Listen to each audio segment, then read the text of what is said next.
before the end. So now it is my great pleasure to introduce Anita, who is a PhD candidate in the School of Communication and Creative Arts at Deakin University. Her research focus is climate change fiction.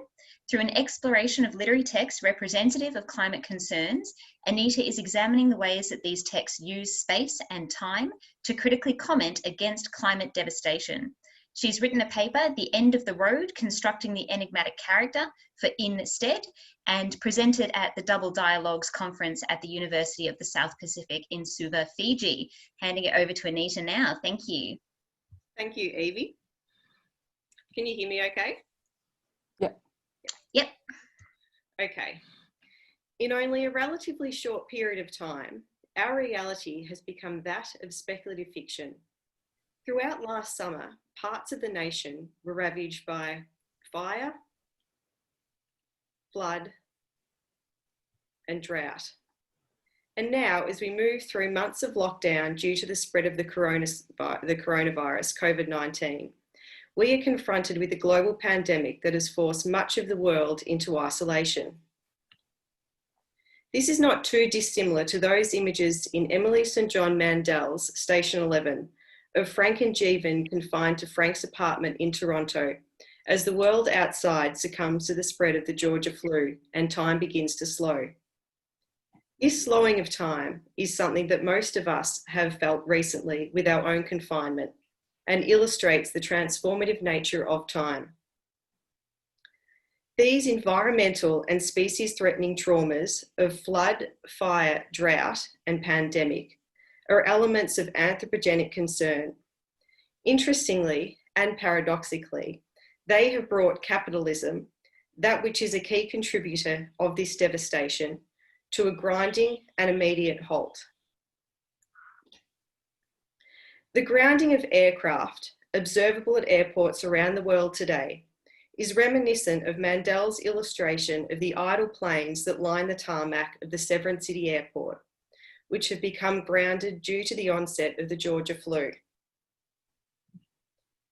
The ruinous age of the Anthropocene, which signifies permanent and irreversible damage on Earth's systems, is the geological period in which human endeavour has altered the Earth's landscapes, oceans, ecosystems, and atmosphere.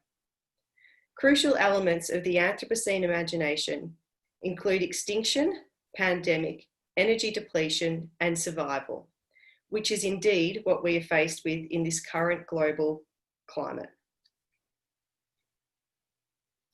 Viral science fiction texts, such as Station 11, emphasise the imminent and urgent danger of climate change.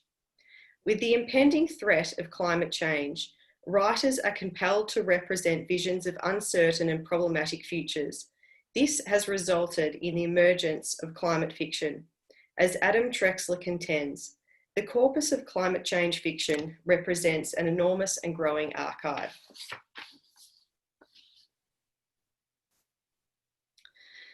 As a text that encapsulates the potentialities of time and space in offering new and reimagined meanings of identity and home, Station 11 repositions the focus of climate concerns to those outside traditional understandings. While Station 11 is not explicit in its representation of climate change, it does engage with important aspects of the Anthropocene, such as extinction, pandemic, energy depletion, and survival. The novel charts the downfall of civilization through the outbreak of the Georgia flu pandemic, which decimates the majority of the world's population through near extinction.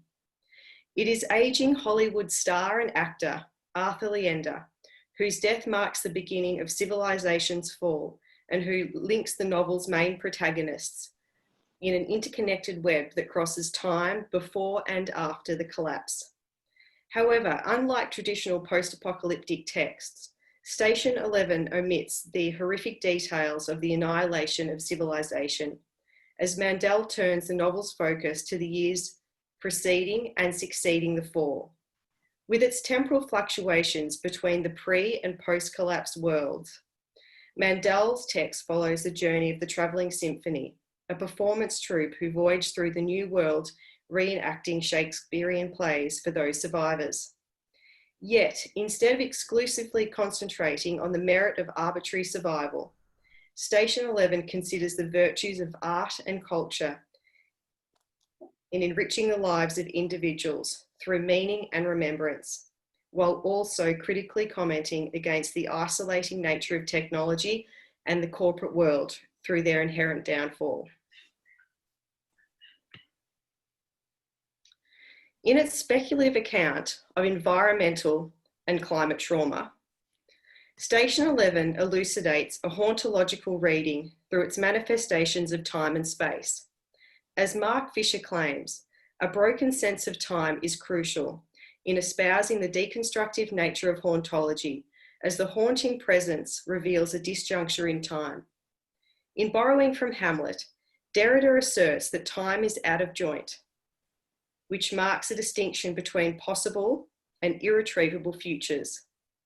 This collapse in time is captured in Station 11's temporal shifts as the novel moves between the pre- and post-collapse worlds, thus fracturing modernity's sequential notion of temporality. The hauntological mourning presented in Mandel's novel, to quote Fisher, refers to that which is, in actuality, no longer, but which is still effective as a virtuality. However, ambiguously, while critically commenting against the isolating nature of technology, Mandel also celebrates technology as a beacon of hope and renewal. With their journey through the New World, the travelling symphony encounter an inventor who had rigged an electrical system in an attic. In reminiscing on the experience, Alexandra, the younger symphony member, claims that it was beautiful. This assertion suggests a sense of wonder and celebration for the power of technology. While the invention is described as modest in scope, as it involves pedaling a stationary bicycle to power a laptop, the inventor claims to have grander aspirations, as his objective for the invention is to indeed find and reconnect to the internet. This haunting of technology, through the yearning to recapture the industrial capabilities of the former world, is representative of the way in which the past has a way of using us to repeat itself. Toward the conclusion of Station 11, at the Severn City Airport, Clark takes Kirsten, who is fascinated by electricity, up to the air traffic control tower, and in the distance, they watch how pinpricks of light had arranged themselves into a grid. There, plainly visible on the side of a hill in the distance, Clark and Kirsten observe a town whose streets were lit up with electricity. Hauntological mourning, as Fisher asserts, can be understood as the traumatic compulsion to repeat the past. With this structure that repeats itself through the technological return, Station 11 elucidates a fatal pattern that desires a revival of that which has conceivably led to its initial demise. Essentially, this longing to restore a technological and industrialised world, which has undoubtedly contributed to the decimation of the climate, environment, and planet, concerns the haunting of the virtual agency of the no longer, along with the supreme influence of modernity and the innovation of industrialism. One can read these twin forces as contagion-like, modernity and industrialism infecting human, plant, and animal kind alike, killing all in their wake. The entanglement of space and time represented in viral science fiction has the capacity to reveal the destructiveness of the Anthropocene epoch, as these texts critically comment against unilinear and hierarchical conceptions of time and space, which indeed exposes the pretentious nature of Western ideology. In the same way that a virus spreads and multiplies in all directions, these texts open out, turn inwards, slow and accelerate time. Not only representing viral fear, but embodying it.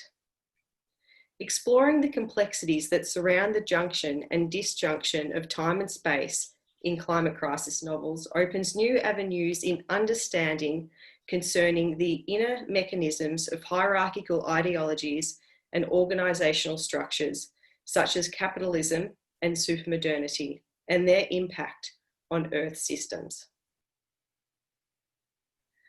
With the spread of the coronavirus, we are in a situation similar to that of Mandel's Station 11, which indeed emphasises the importance of fiction to help us explore, navigate, and understand these so-called end-of-times crises.